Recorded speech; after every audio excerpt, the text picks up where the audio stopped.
ચંબાથી એક બહુ સરસ વિડીયો સામે આવ્યો છે કે ત્યાં એક જગ્યાએ ભૂસ્ખલન થઈ રહ્યું હતું. એવી જગ્યાએથી એમ્બ્યુલન્સનો જે કર્મચારી છે એને 7 મહિનાના એક બાળકને ઉઠાવીને જે રીતે દોડ્યો છે એ ખરેખર કાબિલે દાદ છે. એણે બહુ સારી રીતે ફરજ બજાવી.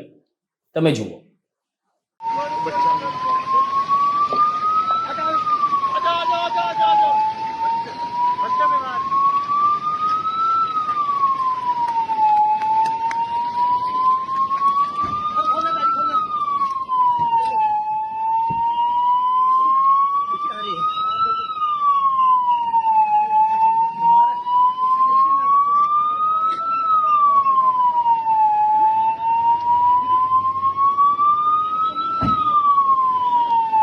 आराम से आओ, आराम से, आराम से। भाई इशारा करो इनको आगे आगे गिरा के ले